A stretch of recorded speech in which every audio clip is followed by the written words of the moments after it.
Welcome back to Market Cross Guesthouse Kitchen.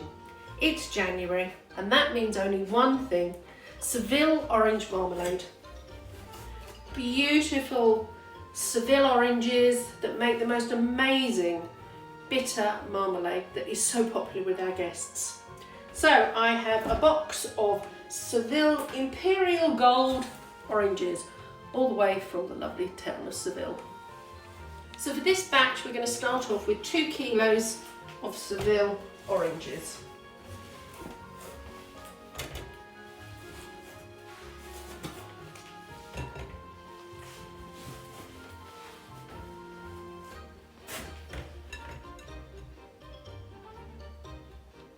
Yep, it's just over, but that's absolutely fine. So we've got our oranges weighed.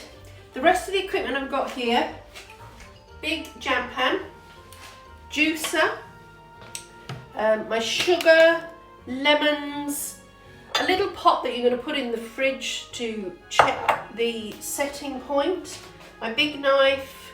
So, oh, this is really important.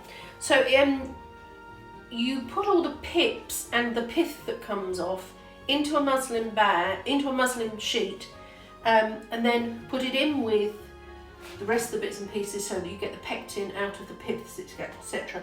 I tend to use a clean J-cloth and a clip.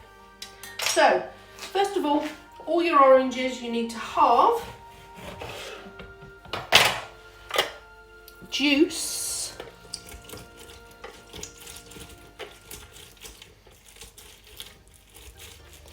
and then you pop the shells into the pan.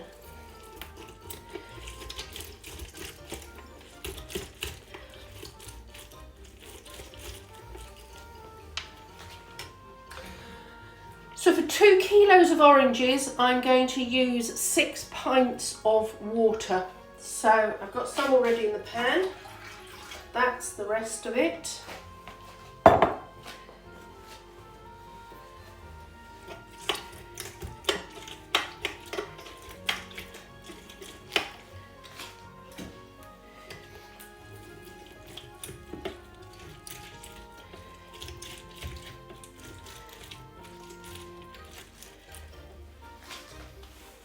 So when you've got all your pips here, I put them into a little pot just to keep them so you don't lose too much of the juice by putting them straight into the muslin. And then keep all the orange juice in a separate jug.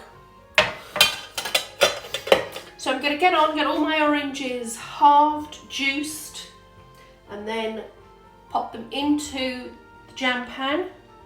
That will then boil away for about an hour until the skins have softened.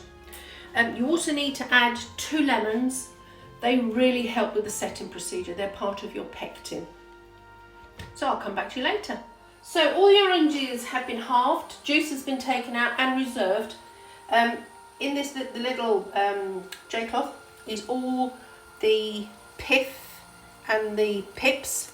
So I've tied that together, and then you just want to immerse that in the water and then make sure everything's bobbed in and leave that, as I say, for about an hour till the orange halves are soft. Okay, so the oranges have now had an hour. I'm going to turn it off, and what we need to do now, if I show you, you can see they're all nice and soft and the inners are coming out. So what we're going to do next is we're going to remove the very fine outside skin and finely slice that to go back in the marmalade. But obviously they're a little bit too hot to handle at the moment.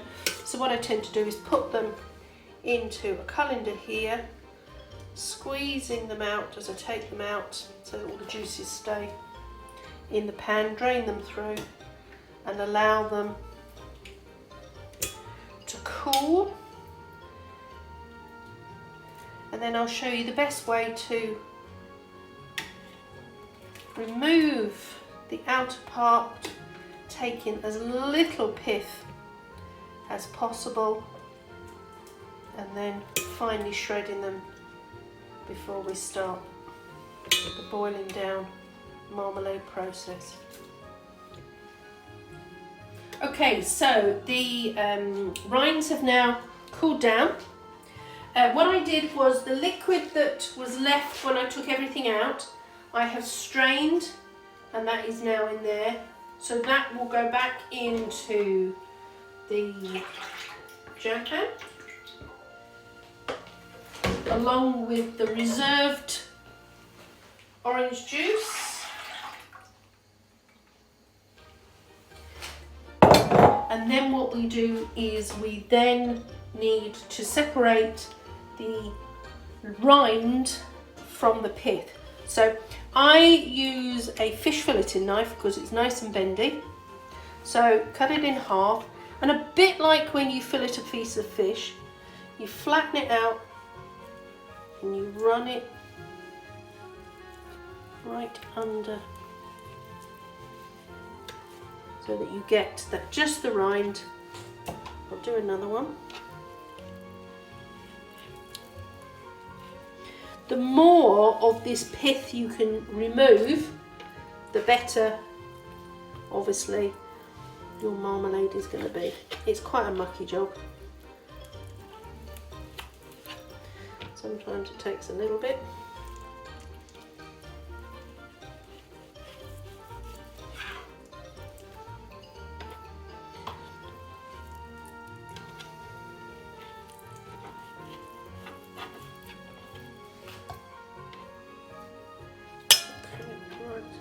I'm going to show you the next bit now, and then I can do all of it while you go off and have a cup of tea. Okay, so once we've obviously removed all the pith from the rind, then we're going to finely shred it. I have a very sharp knife, and after years of practice, it's just a really, really fine shred. There are loads of different gadgets on the market to help you do this, but in fairness, I do find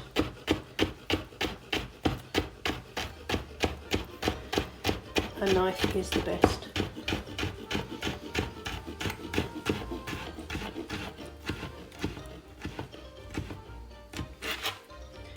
There we go. I will get on with that. What you also need to do at this point is your little ramekin that we talked about before, pop that in the fridge because you'll need that chilled to check the setting point. So everything is now finely chopped. I've added it to the rest of the juice. Some of it looks a bit stuck together, but it will separate. And obviously at this point you can, oh, that one hasn't been, hold on. You can decide whether you want your marmalade finely cut, roughly cut. So that's the juices. To that I'm going to add the sugar. It's roughly, no, it's not roughly at all. It is 1 kilo of sugar to every kilo of oranges. So there's 2 kilos of sugar in there.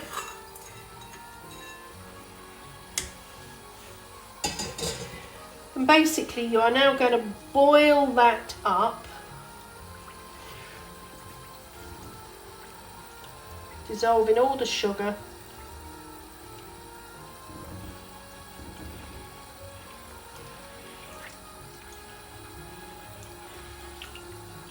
And it'll take about 20 minutes to come to the boil, and then I'll show you how we test the boiling point. So the marmalade's now been boiling for about 20 minutes. So I need to check the temperature to see whether it is at setting point. So setting point for jam and marmalade is between 104 and 105. Now I have a multitude of thermometers. I have a digital one, which if I point that in it, that tells me it's 97. If I go a bit further down, okay, that's 98. That one I find is not as accurate. I have a proper jam thermometer. So that'll give you, and that actually has marked on it the jam boiling point. So that is slowly coming up.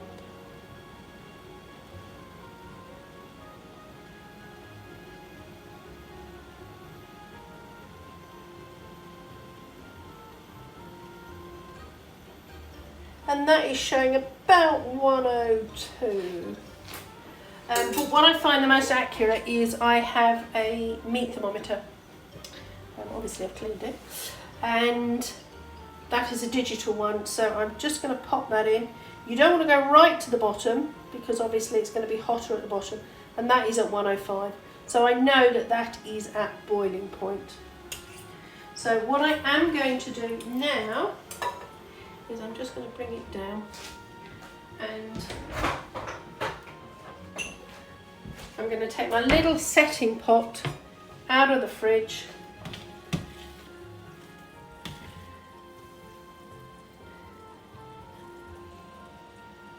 Take a small amount of the liquid, pop it in there, and then put it back in the fridge to see whether it's set to rippling point.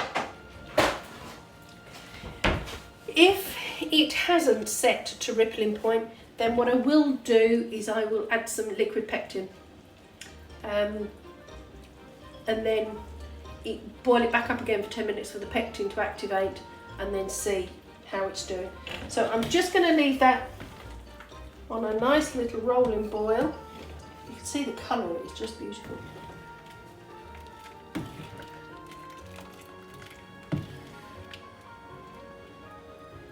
So that's been in the fridge for 10 minutes. Now if I just push it, you can see there's a beautiful ripple on it.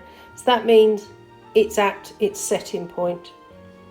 So I've turned this off. There is a small, on the top here, you can see there's a small amount of this white foam, and that is what they call scum. So I'm just going to lift that off.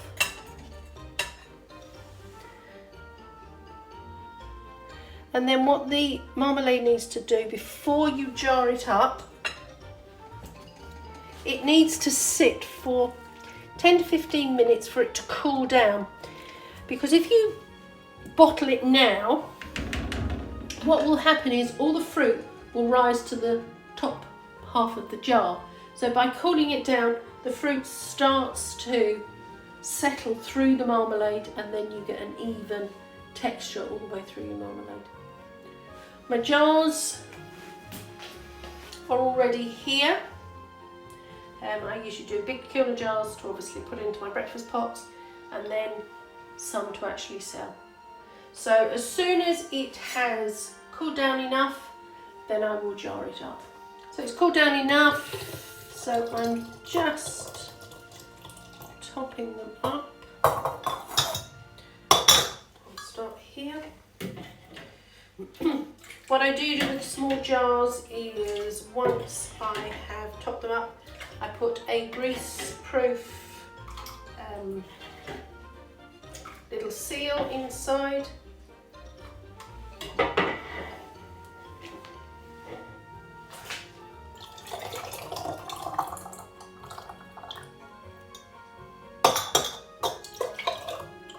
And the marmalade will happily keep for a year. It's actually better if it sits for 2 or 3 months before you use it, just to enhance the flavour. So just to recap over the recipe that I have used today, I have used 2 kilos of Seville oranges. I have used 2 lemons. It was 6 pints of water and 2 kilos of sugar.